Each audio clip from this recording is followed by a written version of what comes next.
Hello, everyone, and welcome back to another episode of the Beneath the Red Star podcast, a Russian history podcast for normal people. As always, I am your host, Kyle, and today we are going to be talking about the ultimate decline and death of Catherine the Great.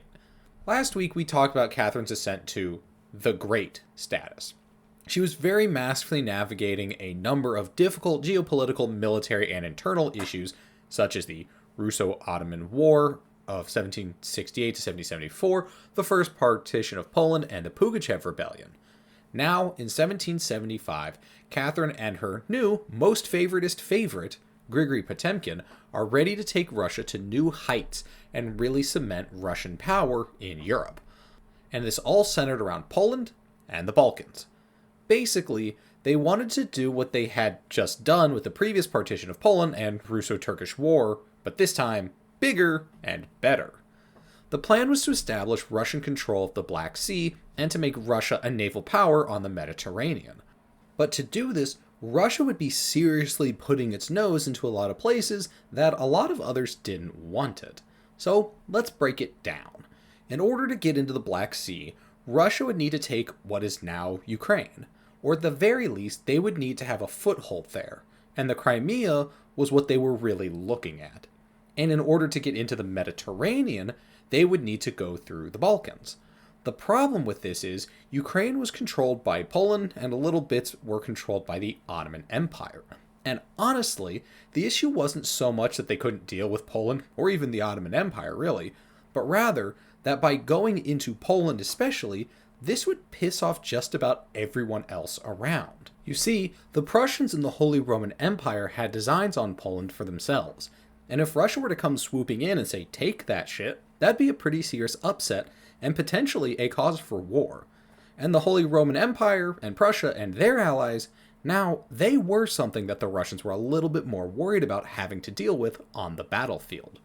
And then in the Balkans, well, pretty much all of the Balkans at the time was part of the Ottoman Empire. And the Ottomans for a number of reasons, but not the least of which being the war that had just ended between them and Russia, were not exactly keen on just letting the Russians come in and take their European land holdings. But in both theaters, Poland and the Balkans, Russia had been making moves. Where we left off last time, Catherine had overseen taking of eastern parts of Poland by negotiating a deal with Prussia and acting while Austria and its ally, France, were busy recovering from the 7 Years' War. And in the Balkans, Russia pretty handily, though not without some pretty serious effort, defeated the Ottomans and started seriously influencing the Balkans, though they still didn't have direct control over it. As well, the Ottoman Empire was also an ally of France and the Holy Roman Empire. So, it was really looking like no matter what Russia did, these guys were likely to be some kind of a problem for Catherine's grand plan, that being, the Ottomans, Prussia, the Holy Roman Empire. But Russia's impressive previous military and diplomatic maneuvers seem to have shown Catherine and Potemkin that their dreams of a massively expanded European Russian Empire were in fact possible. So, never one to sit idly by, Catherine called up Potemkin and they created their master plan, and I shit you not, to recreate the Byzantine Empire. Of course, the main problem with that being that there was already an empire there. But that didn't really dissuade the pair. This was known as the Greek Plan, and it was worked out and put onto paper between 1780 and 1782. And when I say that these two were industrious, I mean it. Before the plan was even totally put onto paper, Catherine and Potemkin were already working on clearing out one of the biggest hurdles that stood in the way of their expansion. They had to get the Holy Roman Empire onto their side. The HRE, as I'm now going to refer to the Holy Roman Empire because I was tired of writing it at the time, was not only opposed to Russian expansion because it was close with the Ottomans and their chief ally, France, but also because the HRE had designs on the Balkans itself. So, as you might imagine, the HRE was not exactly excited about seeing that the Russians were planning on coming tromping through here and slurping up everything. But it also meant that there was room for negotiation. Because remember, both Russia and the Holy Roman Empire want to take the territory of the Balkans, while Austria, or the Holy Roman Empire, is still technically an ally of France and the Ottomans, well, they're going to have to break that sooner or later. So that means the Russians have some leverage. They both want the Ottomans to fall apart, so at the very least, they have that they can work on. So Catherine put out her feelers to the Emperor of the Holy Roman Empire, a man named Joseph II, and started inquiring into whether or not he would be interested in helping her carve up the Ottoman Empire. Joseph responded that he wasn't interested, or at least not yet. But even if Joseph and the HRE were not on board yet, it did mean that there was now a dialogue and progress was being made. Speaking of progress, while this was all going on, large riots broke out in Crimea. At this moment, Crimea was controlled by the Crimean Khanate, which was basically just a Russian puppet. But that wouldn't last long because these riots would actually end up overthrowing the Russian puppet government of the Khanate. So, Catherine dispatched Potemkin to put the riots down. And when he did, he wrote back saying, "Hey, I'm here, the army's here, the old government is gone, why don't we just kind of keep the place?" And wouldn't you know it, in the year 1783, Russia would do something we should all kind of be painfully familiar with at this point. They annexed Crimea. Potemkin returned back to St. Petersburg and to Catherine, but Russian forces just stayed there in Crimea. And when he was back in St. Petersburg, Catherine was busy passing laws. You see, all these territories that they had taken from the Ottomans and from Poland, well, they weren't really situated very well in the Russian Empire. They still followed their old laws and lived in their old ways. Catherine, one who really cared about human rights, was not about to just let these people carry on with their way of life. Instead, she would enact moral laws that were supposed to bring the people of the Russian Empire into good moral standing. These laws would be known as the Statute of Good Order. This basically gave the Russian government the authority to police the behavior of people within the empire if they found them behaving in ways that were against the interest of the empire. In my eyes, what this says to me is that this was a way for Catherine to push Russianness on the various disparate groups that had recently been brought into the Russian Empire. This allowed Catherine to standardize what Russianness looked like and to enforce obedience in ways she had never been able to before. But a real quick aside, I want to talk for a second about international politics. You might be looking at this and going, damn, they're moving fast, like really fast. How are they able to kind of do all of these big moves without a lot of international response? Well, that question has a bit of an interesting answer. You see, Catherine was not totally sold on the idea of just keeping Crimea once Potemkin's forces had secured it. She was really worried that this could potentially have some very serious consequences, and that this could be a very contentious issue and expand, or at least consolidate, her ever-growing list of rivals and enemies, really give them something to all kind of circle around. But Catherine kind of got lucky. At this very moment, that being 1783, there was something else going on the other side of the world that kind of distracted the European eye. That would be the American Revolution. Currently, France and England were duking it out over the future home of Dunkin' Donuts and White Castle. So, while the cat's away, right? And in the end, this would come to a head, but for now, things were going pretty well. Russia was taking territory, working on new alliances, and Potemkin was really proud of it. A lot of it had been his idea, after all.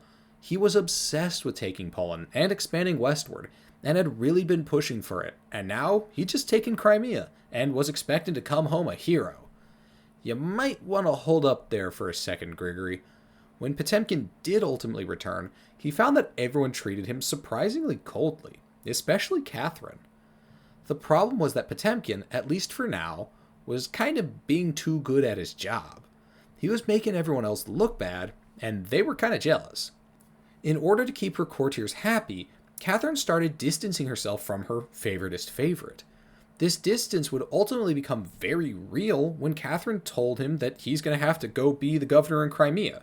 So, Potemkin, not one to argue with the Empress, packed up his bags and fucked off. Catherine also tried to appease the aristocracy in other ways, other than just kind of throwing Potemkin out the door. Chiefly, she did the opposite of what she did to the peasantry. While the peasantry was getting on under Catherine's new morality and behavior laws, the aristocracy was actually being released from restrictions. Catherine gave the aristocracy greater control over their own property and property rights, which, mind you, that included people. Now the aristocracy can worry less about how they use their land and about it potentially being taken from them, but at the same time, they also could worry less about how they used the people that worked their land. Despite her stated desires to control and ultimately abolish serfdom, it is very important to remember that Catherine was one of the most instrumental leaders in all of Russian history when it comes to establishing the legal framework and the practice of serfdom. And that's exactly what's happening right here. These laws that Catherine passed also created separate courts in which the nobility would be tried, separate from the kind of just regular courts. I know a lot of people might say things here in the United States of, oh, people who live in certain areas or people in a certain, say, pay grade go to different courts, get different judges, all of that stuff. But in reality, everyone, at least in theory, goes into the same legal system. In Russia, that was very much so not the case. You made enough money, and guess what? You're going to a court for nobility, as opposed to the rest of us going to just the normal court. And of course, as you might imagine, the differences in those courts kind of speak for themselves. As well, she also removed some of the punishments that the nobility could suffer if they were found guilty by one of these courts. For one, she banned the flogging of nobility. As well, she also made it impossible for these courts to strip the nobility of their titles. And as you might imagine, all of these kinds of changes and the loosening of restrictions on the nobility made Catherine quite popular with the nobility. But popularity and imperial expansion were not the only things that Catherine was really worried about at the time. As always, Catherine was a massive fucking nerd.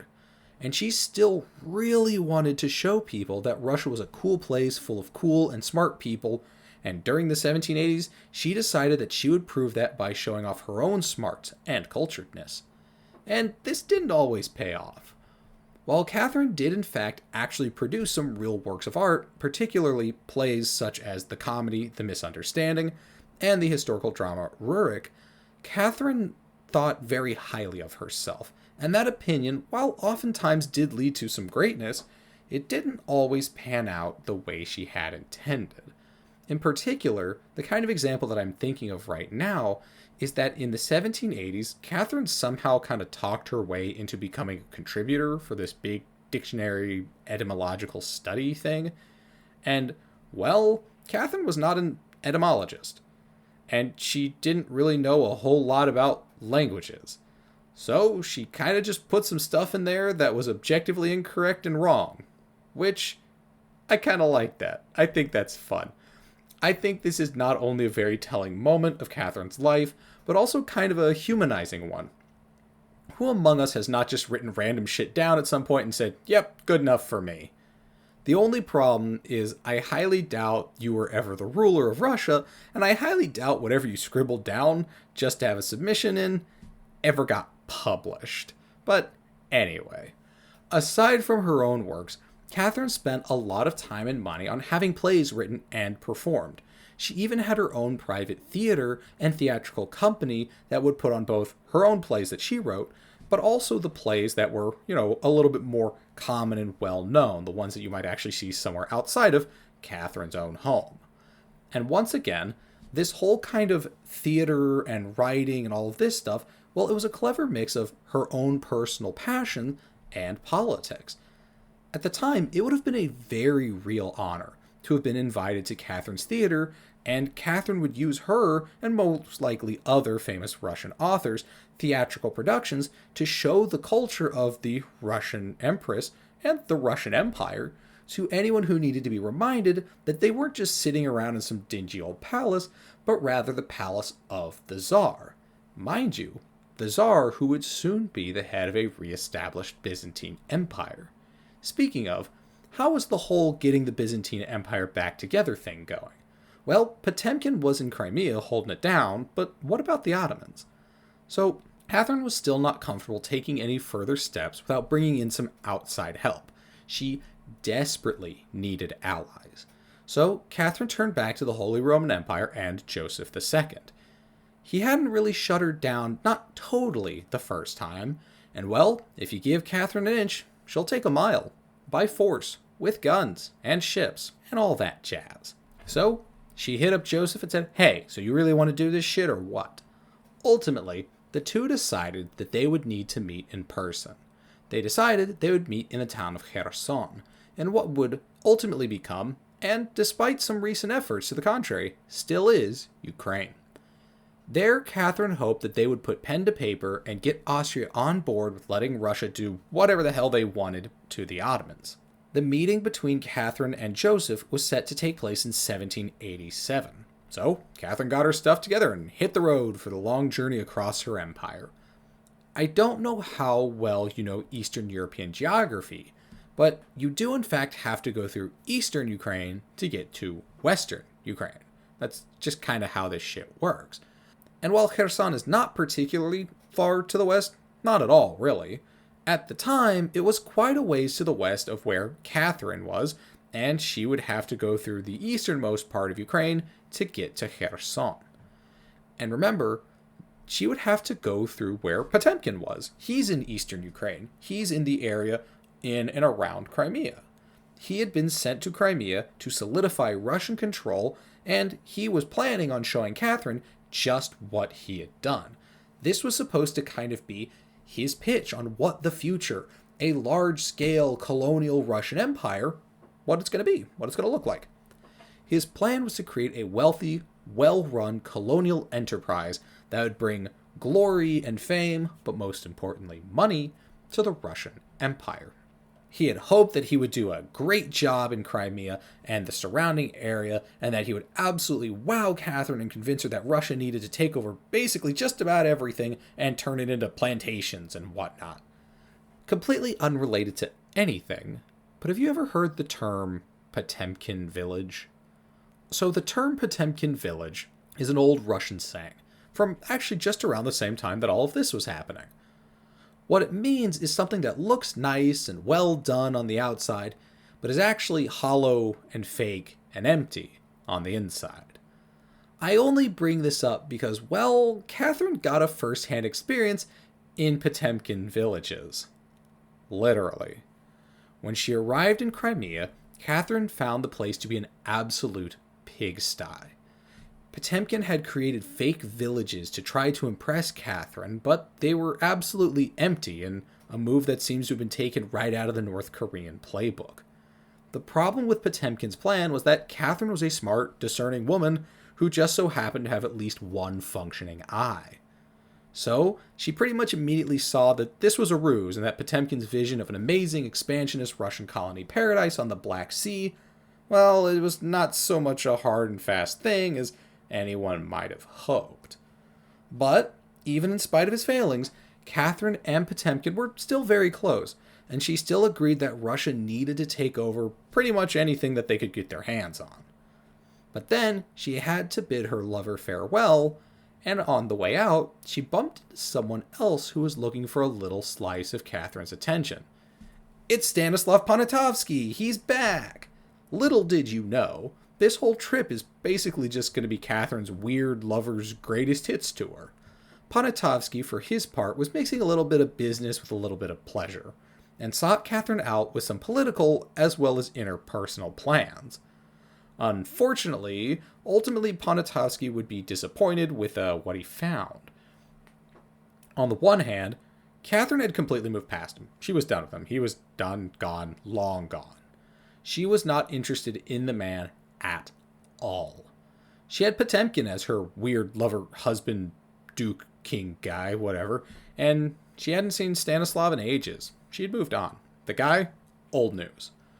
And then on the other hand, Poniatowski was offering to create an alliance between the Kingdom of Poland and the Russian Empire. And well, Catherine didn't really care for that shit either. You see, Catherine had designs on taking over Poland, and as such, she didn't need no stinking king with no stinking alliance getting in the way of all that. The interesting thing about this was Poniatowski was not the only one miffed by this development. Potemkin himself had thought that an alliance with Poland would be a great plan. But as always, Catherine did what Catherine wanted. And now more than ever, she was playing things very close to the chest. And the only person who knew what all was going on was her. Everyone else was just a pawn in her game. Speaking of pawns in her game, Catherine finally met with Joseph II and showed him around Crimea and Russia's newly acquired Polish lands. Joseph, I guess being really impressed by these Potemkin villages, finally acquiesced to Catherine's demands and agreed to an alliance with Russia. The Ottomans, who knew that this was all going on and didn't like this at all, arrested the Russian ambassadors in Constantinople. Catherine was not having that, and took that as a declaration of war, which, fair enough. Though, to be fair, this wasn't like Catherine was actually really upset, like, oh no, how could they? She wanted this war, and, basically was just kind of looking for a reason to say, yep, there we go, it has begun. So, as soon as the Turks did something a little out of line, it was on. In August of 1787, a new Russo-Turkish War, a better Russo-Turkish War, a Russo-Turkish War of 1787 to 1792 was on. The Ottomans had taken the initiative this time, and they were seeking to recover the lands that they had lost from the previous war. And of course, Catherine, Potemkin, and Russia were looking to keep gobbling up that sweet, sweet Ottoman land. Potemkin at first was super excited. His agitations against the Ottomans were not a small part of why the Ottomans would ultimately make these arrests and that this whole war would happen. This was everything he'd ever wanted. This is the Greek plan.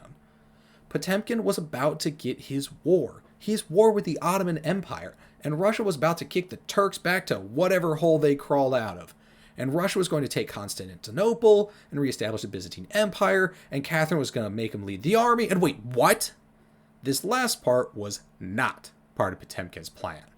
Or at least he didn't want it right now. Remember when I said that Potemkin was not exactly mentally sound? Well, yeah, he was kind of doing that at the moment. As it turns out, trying to fool the Empress of Russia, the person that you happen to love, look up to, and also work for, is a bit of a stressful task. And remember, Potemkin did not do a particularly good job of fooling Catherine or anyone. So, when she called upon him to lead the army into battle against the Ottomans, he wasn't ready. Not at all. He was just about as far from ready as far could be. It was so bad that he straight up begged Catherine to give the position to someone else.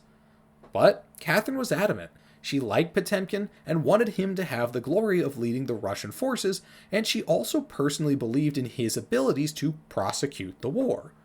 But between the two of them, she was the only one. In spite of Catherine's constant consoling, Potemkin was gone. He was out of it. All through September, Potemkin was writing Catherine from Crimea, telling her that the stress of it all was killing him. And when I say killing him, I'm not really exaggerating. He was telling her about how he couldn't keep food down and he couldn't sleep, and he was having very serious physical responses to the stress. And then, in the September of 1787, a big storm hit Sevastopol, which is where Russia's Black Fleet just so happened to be anchored, and this storm did some serious damage to Russia's largest and finest fleet. This storm didn't just about sink the Black Sea Fleet, it just about sank Potemkin. He was despondent, beyond despondent. If you thought he was bad before, he was completely out of it. The man could not be consoled, he could not be talked to. He was adamant that this was going to be the death of him. By October, Catherine had grown very tired of listening to Potemkin whine and had gotten tired of not winning the war. It had been 2 whole months now, and the commander-in-chief of the Russian armed forces was hiding under a table sucking his thumb. In this time, the Ottomans had actually advanced, and they were now in Russia, attacking Russian border towns. As opposed to the pretty spectacular opening from the previous Russo-Turkish War, this one was a massive flop. So, Catherine stopped being nice, and pretty much just screamed at Potemkin to pull his shit together and do his job. And well, it worked. Potemkin more or less snapped out of it. He started organizing his soldiers, repairing the Black Sea Fleet, and started moving to relieve the Russian towns that were being besieged and captured by the Ottomans. Then, Catherine herself fell ill. She would ultimately end up being locked away pretty much till next spring. And we're talking about this starting in October, November. And I have to imagine that this must have been something tantamount to hell for her. Things were not going well for her, not at all. And we already know how that messed with her. She could not directly control the situation from her bed, and the guy in charge, someone who she genuinely cared about and believed in, was holding on by little more than a thread. But then, out of the darkness, breaking apart the storm clouds that loomed over the Russian Empire, and riding to the rescue was her newly made ally, Joseph II, and the Holy Roman Empire. Well, except not so much. While Joseph was much more mentally put together than Potemkin, he was not what you'd call a military genius. But he was there, and his troops were too, and that was a hell of a lot more than Potemkin could have said at the time. So now, with the combined forces of the Russian army, the Austrian army, and the newly repaired Black Sea Fleet, the Allied forces met the Ottomans at the Russian town of Kinburn that had been under siege since basically day one. But when they got there, they found that the Ottomans were not backing down, and the Ottomans ground the advancing Allies to a halt. This was not a good start.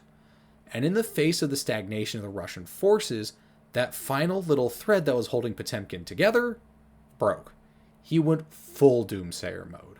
Not only was he asking to be reassigned and to get him the hell out of there, he was straight up telling Catherine that the war was over, it was lost. And not only did they need to withdraw their forces from the front, but they need to abandon all of Crimea because there was no way in hell they could hold it. At this, Catherine got pissed. She started bossing Potemkin around and taking more and more control over the war, to the point of even ordering a relief attack against other villages around Kinburn in order to dislodge the Turks.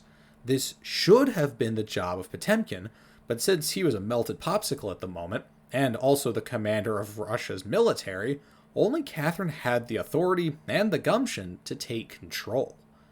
And while that did help the situation, it mostly ended up just keeping everything locked in place. There were no serious pushes or breakthroughs. And then things started to really get out of hand.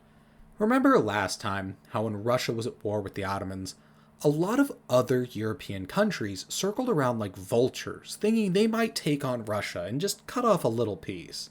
Well, fortunately for Russia, that didn't happen. This time, though, things would be different. Sweden, one of Russia's oldest rivals, saw an opening. Ever since losing a series of wars to Russia shortly before Catherine first came to Russia in the first place, Sweden had been rebuilding their forces and kind of itching for a rematch. They were getting really tired of dealing with the Russians and their constant expansion and aggression. And with the bulk of the Russian military on the other side of the continent, it seemed like this was a pretty opportune moment for Sweden to strike. So, in 1788, Sweden amassed a navy and sailed it right towards St. Petersburg. Along the way, the Swedish navy bombed the Russian fort of Nyslot and loomed ever closer. The Russian navy would be dispatched to hold off the Swedes, and they ultimately did, but only just. A new foe had entered the conflict, and much like their land-based operation to the south, the Russian navy in the north was holding the line, but very little more than just that. In turn, at home, Catherine's health plummeted like a rock. In response to the stalemates abroad and Catherine's decline at home, Catherine's inner circle, the government of Russia, mind you, started infighting like there was no tomorrow. I want to take this moment to teach y'all a Russian saying that I like. Всё не так и всё не то.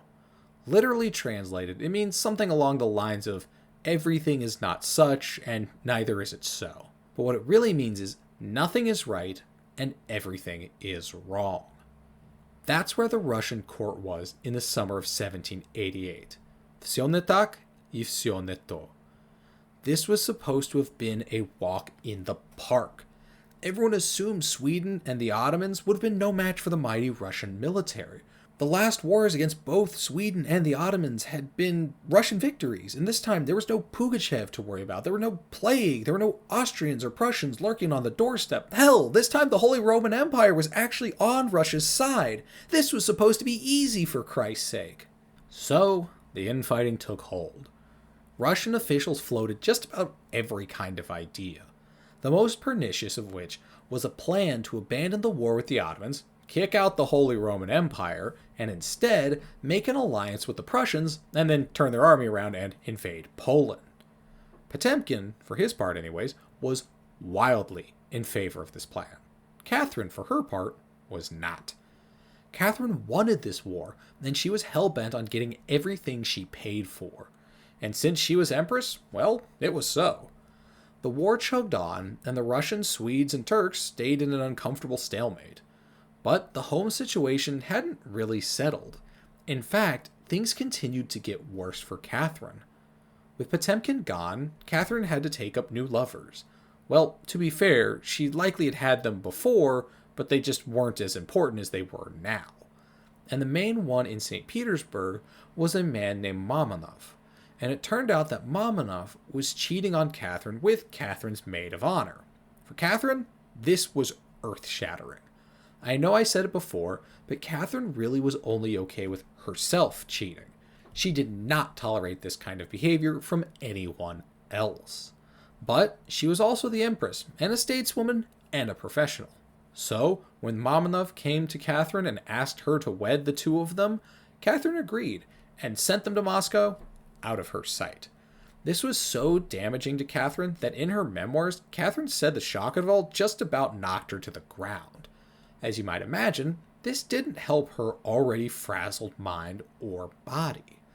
But she knew how to cure what ailed her, and she quickly found herself a new man. I really only bring this up for two reasons. One, because I think it is important to see just how prolific her situationships were, and two, because this guy's name was Zubov, and I think that's funny. Not because Zubov in and of itself is particularly silly, but because in Russian, the word zub means tooth. So this man is like the tooth guy, and that's funny. Anyhow, now in the company of the tooth man, Catherine did in fact start to rebound.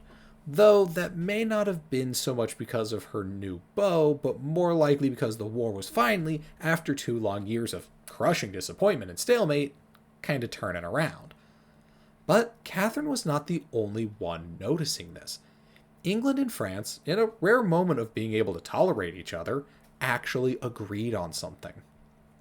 They were pissed at the Holy Roman Empire and Russia for taking too much territory and for getting too powerful and for working together, which kind of upsets the European power balance, which of course at the time, Britain and France were at the very top of. And then, with little warning, everything stopped. Time stood still.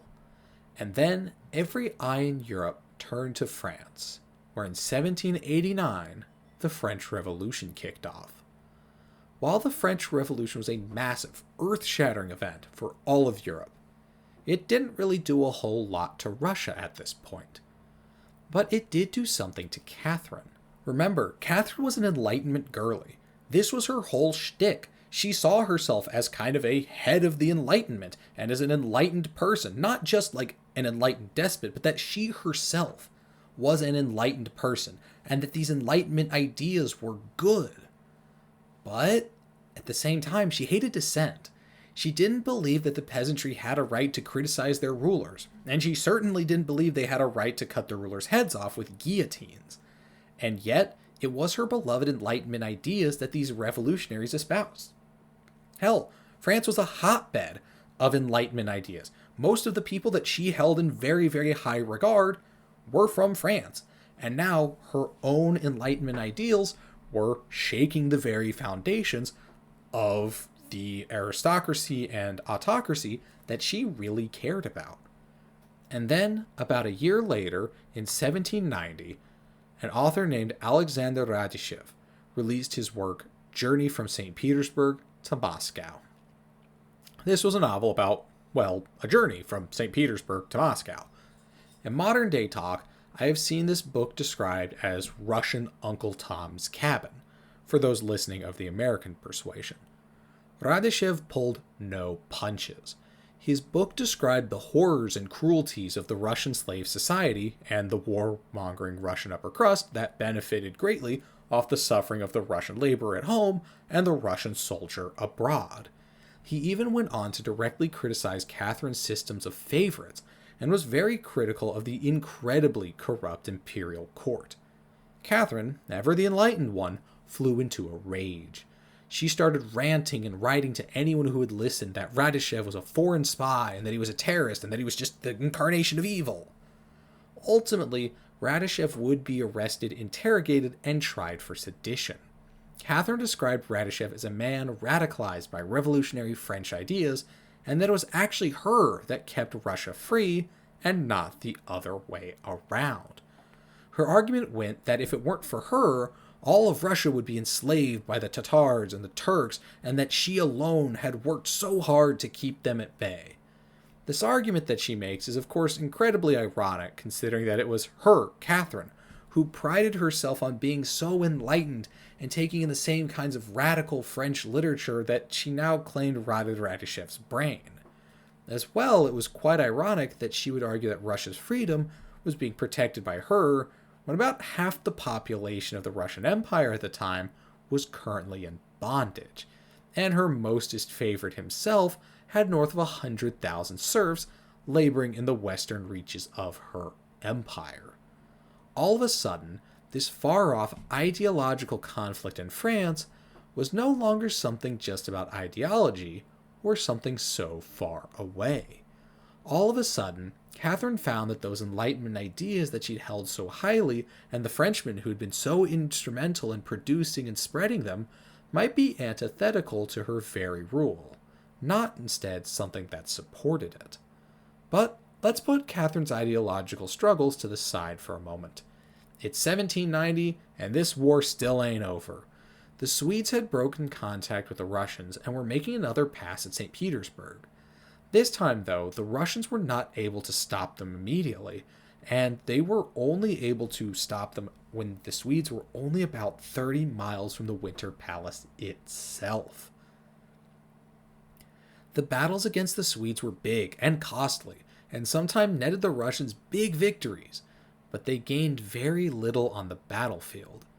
For example, one of these supposed big victories was when the Russian Prince Nassau lost something like 60 ships and around 7,000 men, most of whom were taken prisoner, for the cost of 7, count it 7, Swedish ships. Ultimately, in 1790, the Swedes and the Russians would sign a treaty that concluded the conflict. This was much more of an armistice than any kind of unconditional surrender. The Swedes never really put the hurt on the Russian Empire, just their navy, and the Russians never totally repulsed the Swedish attacks. This was pretty much just a truce saying both sides had had enough of this shit. But for the Swedes, it was definitely a boon. I wouldn't say it was, a totally just out of the park victory, but they definitely got something for their trouble. In the end, the Russians would agree that they would stop poking their noses into Sweden's shit. And while this wasn't a big victory for the Russians and really just slowed them down, Catherine celebrated this as a huge win, because in reality, it really was for her. Though the military didn't crush the Swedes or bring a lot of glory to the empire, the end of the conflict meant that St. Petersburg was no longer under direct threat, and the resources and attention being funneled toward Sweden could now go south to the Ottomans. So, in order to celebrate this, Catherine did what you might expect. She threw wild parties that highlighted her greatness and the military prowess of the Russian Empire. But Catherine was not the woman she once was. She was starting to show signs of age. This time, she partied so hard that she crashed out and ultimately had to call in sick for a few weeks. And this resulted in her falling once again into a deep depression as she became frustrated by the slow war progress and her position in the international press. Late in the year of 1790, there was a battle in the Ukrainian town of Ismail. This was a hard-fought battle, and when the Russians finally took the territory from the Ottomans, they didn't exactly make themselves look good. The Russians sacked the city and killed just about every defender. And when I say that, I'm not exaggerating. I'm not exactly sure how true this is, but I have heard that the entire garrison, except for one person, was killed. Either way, whether or not that is true, the Russians did slaughter thousands of people, both combatants and civilians alike. Despite the fact that these kinds of horrible atrocities were not that uncommon really for kind of warfare at the time, this really did turn the other powers in Europe against the Russians. Now, don't get me wrong, they shouldn't do that. That is horrendous and that is evil. But at the same time, you can go digging through battles of roughly the same time and find the British and the French and the Germans and everyone else doing shit just like it. So this was mostly just them needing an excuse to point their fingers at Russia over what is absolutely a horrible atrocity that never should have happened. But I also just kind of want to put that out there because I don't want people to be like, oh my god, the Russians are monsters. I, in turn, am going to look at the British Empire and go, ah yes, there you go, that's something to look up to. But anyhow, you see, Catherine had always been somewhat of a thorn in the side of various European powers, and they were really not a big fan of her. Russia had for a long time now been growing and becoming more and more powerful and taking up new lands and putting its nose into spheres of influence in places where it kind of hadn't been before. And as you might imagine, this made a lot of people rather upset. This is ultimately how Russia keeps ending up in wars with the Ottomans, Sweden, and Prussia. These folks were not excited about Russia taking their land or taking the land that they themselves wanted to take. But now, Russia was starting to get powerful and influential enough that it wasn't just their neighbors who were starting to fret about Russia. It was all of Europe that was concerned. Russia was now starting to get powerful enough to really piss off the farther away powers in Europe, chiefly the British Empire. And the British were not kind to Catherine. They really tried to slander her in the press and in diplomatic circles. The number one way that they did this was by playing up her pretty overt sexuality. They poked fun at her revolving door of ever-changing favorites and ever-changing appointments based on who she was sleeping with. The British referred to her as the Christian Amazon. 1, rude, and 2, not quite the same adoration as the Russian Venus that Elizabeth had been.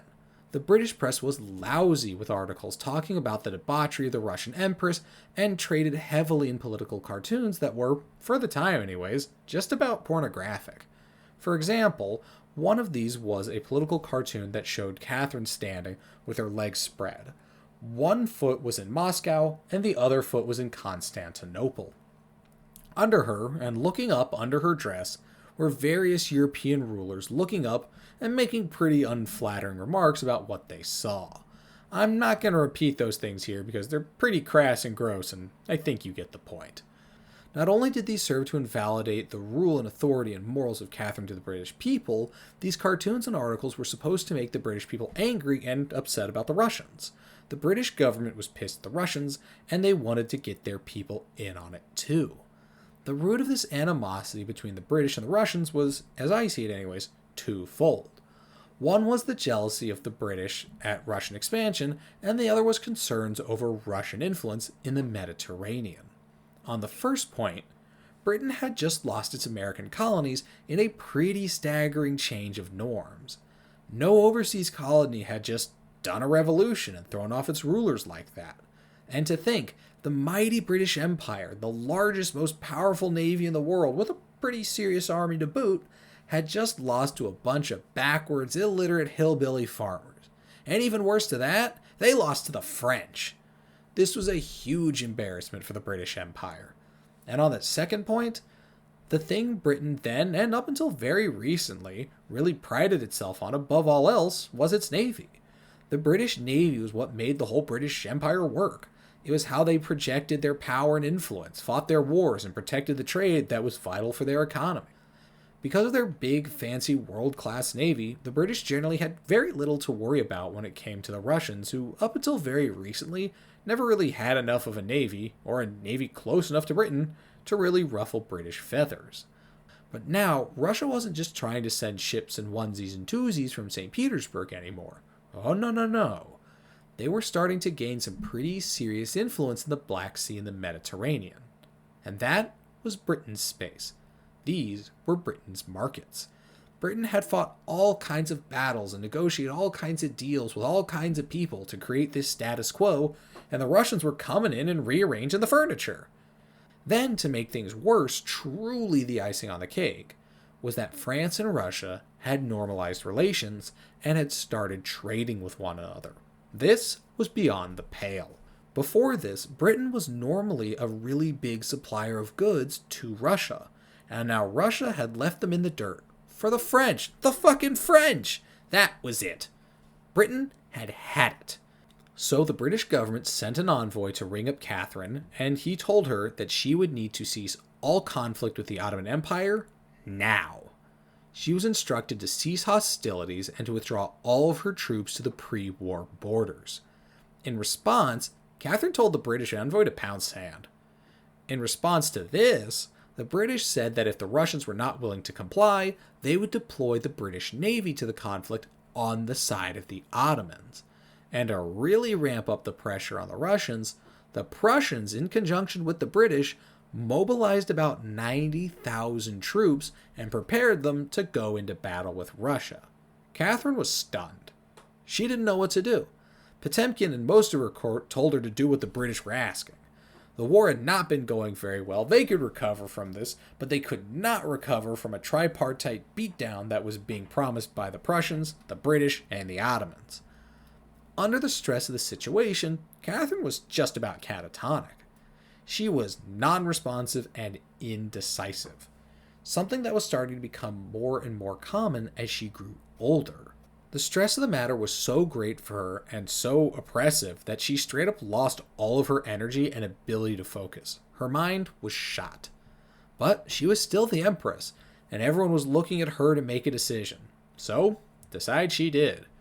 Ultimately, Catherine stood her ground and told the British they were more than welcome to come and get some if they were so inclined. And wouldn't you know it, the British totally backed down. Prussia recalled its troops and the British fleet never materialized. As it turns out, despite all the agitation by the British government and press, war with Russia just wasn't popular with the British people. So when push came to shove, no one was really interested in going across Europe to help the Ottomans. So the Russians kept on trucking. At this point, this being 1791, the writing was basically on the wall. Without outside help, the Ottomans were doomed to lose once again at the hands of Catherine. And much like last time, even before the war was even over, Catherine and company were celebrating their victory. Not just courtiers got in on this, but generals too. Potemkin himself threw a party so large, it straight up took a whole month of planning and employed several hundred people. The guest list included 3,000 individuals. And this man was also in charge of an army. So, yeah. But at this point, Potemkin was back in St. Petersburg to see Catherine and to move on to Catherine's next project of taking over Poland when the Russian government received a note from the Ottomans saying that, hey, we're done. The Ottomans were suing for peace. So, instead of going off to Poland, Potemkin packed his shit up and set off back to the Ottoman Empire so that he could make peace and end this war that he'd wanted so damn bad. But the bad news, for Potemkin anyways, was that he didn't get to go to the other war that he also wanted so badly. Russo-Polish relations had taken a pretty sharp dive recently as the Polish Diet, the Polish parliament, had voted to rework the Polish government and be more independent from the Russians. As you might imagine, Catherine, whose previous lover was the puppet king of Poland, was not exactly excited about these developments. But before Russia could send soldiers off to do all of that, they needed to wrap up the war with the Ottomans. And who better than the task than Potemkin? This is what he loved.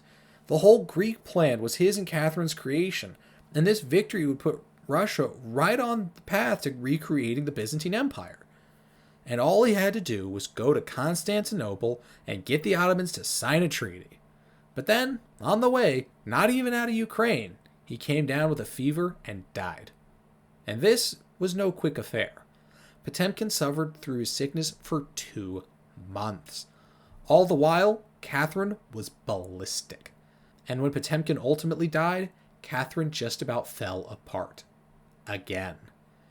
And an interesting thing to note here is that some people speculate that this may not have been because she cared all that much about him. there is some debate about how much Catherine was really into Potemkin at this point, and that maybe she was kind of over him at this point, and instead her stress and despair were at the setbacks in negotiating peace. Personally, I really don't know. For this, I mostly have just read books and other secondary sources. I have not read a lot of Catherine's memoirs or letters or anyone else's from the times. I have not gotten my hands on a lot of primary sources, so I really couldn't tell you.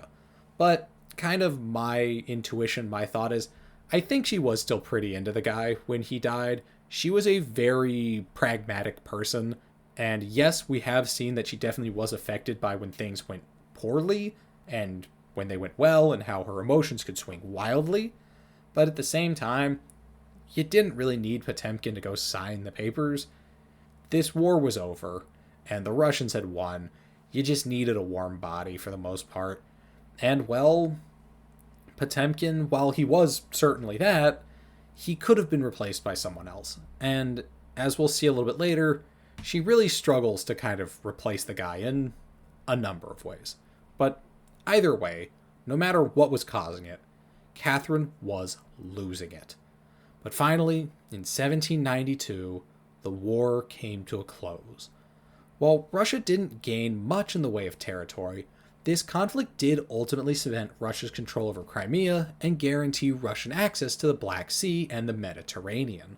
And shortly after that, Russia fought a fairly short war with the Kingdom of Poland and took large swaths of land from Poland in what would be known as the Second Partition of Poland. How they pulled this off should sound somewhat familiar to anyone who's been paying attention to Russia lately. So remember, at this time, Poland was going through some governmental restructuring that Russia was not a fan of. Well, Russia got in contact with some Polish reactionaries and fomented some pushback by these folks against the government reforms. These reactionaries claimed that the Polish government was stepping on their rights as nobility. So, Catherine, ever the one to come champion other folks' rights, sent a force of 100,000 soldiers to liberate and secure the rights of these Polish nobility. But now, with all this war making out of the way, Catherine got back to really just running the country. And boy howdy, it was a mess. The two main issues were economic and basic government function. The economics issue was basically that pretty much the entire Russian imperial court was indebted to a British shipmaker named Richard Sutherland. Sutherland had been made Catherine's official banker in 1788 and had embezzled 2 million rubles, which is a lot more then than it certainly is now. And then, in 1791, right when people were starting to see what was going on, and not long after Catherine had actually had an investigation open against him, he died. Actually, the day right before Potemkin did, too. The amount of debt that the Russian court owed to Sutherland was so great that ultimately Catherine would have to have the Russian Empire assume the whole thing. Because that 2 million that he had embezzled, that's not all their debts. That's just what he stole. What Catherine, the other courtiers, and other just folks in high society and throughout the Russian government owed this man, I have no fucking clue. But clearly it was enough that not only was it too much for them to handle, it was quite a bit for the Russian Empire to handle. Then there's the issue of government function. And what this had a lot to do with was the fact that Catherine and her entourage, they were getting old. In this, the year 1792, Catherine was 63 years old, and it'd been a pretty long and tough 63 years for her. Much like Elizabeth, Catherine was a hard worker and a massive micromanager.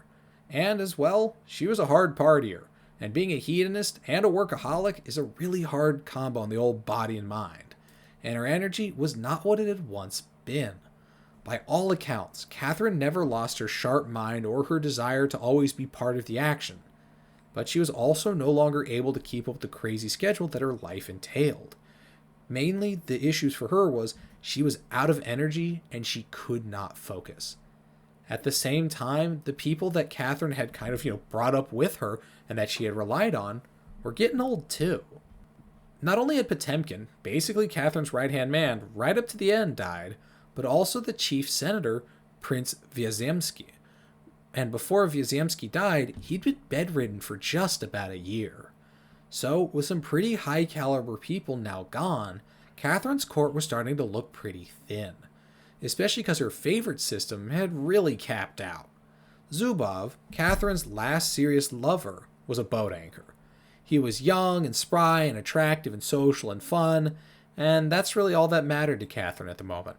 Zubov was no Potemkin, or Orlov, or Poniatowski. He was not a particularly smart or clever guy, and he wasn't any use for Catherine at court.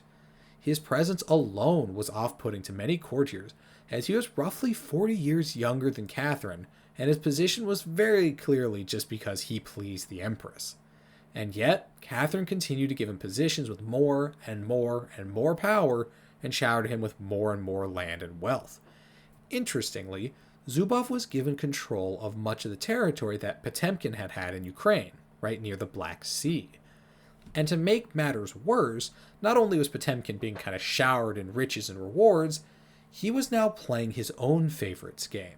He was starting to make appointments to the government that were just his own friends and family, and they weren't any good at this shit either.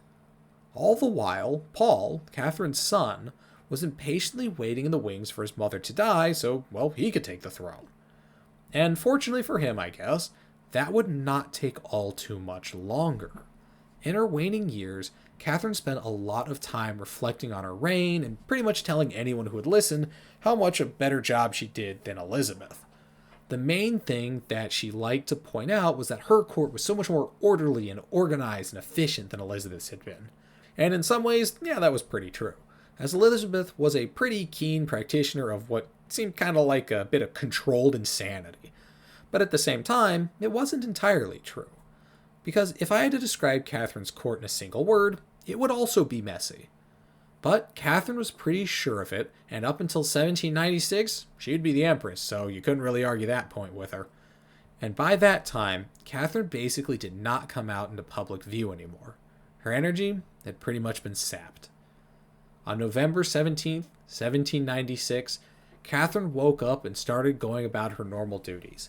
She started her day the way she always did, with a cup of coffee, and went to her study to go over her papers. A short while later, a chamberlain came into her office to find Catherine unresponsive on the floor. The chamberlain tried to wake Catherine up, but it was too late. The Empress had fallen into a coma. She was brought before the court doctors, but there wasn't anything they could do. Not long after arriving before the doctors, Catherine began vomiting blood and was given her last rites. When she died, Catherine was 67 years old and had spent 34 of those years on the throne as the Empress of Russia. And with her death, the country grew fearful. Catherine had been the first ruler in a good while to rule for so long and to rule so directly and centrally. She was absolutely a stabilizing factor. There were concerns about the stability, as so much of the Russian government were Catherine loyalists, who were only in their positions because of their close relationship to her. And as well, there were concerns about Paul and what kind of czar he would be, and if he would be up to the challenge of filling in for his mother. But all of that will have to be for a later day. For now, we must conclude the history of Catherine the Great. Thank you all for listening. I hope you enjoyed today's episode, and I hope that you learned something today. If you did like the episode, or really even if you didn't, please don't hesitate to leave me a comment, as your comments help me make the show better, and of course interactions with the show makes the algorithm happy. As well, if you haven't already, please follow or subscribe to the show on whatever platform you're listening on, and please leave me a rating on there as well. If you are interested in keeping up with the show and getting some extra tidbits about Russia and the occasional pictures of my cats, please follow the show at BTRSPod on Instagram. I would like to once again say thank you all for listening. I hope you're having a wonderful day, and I'll catch you for the next one. Bye-bye.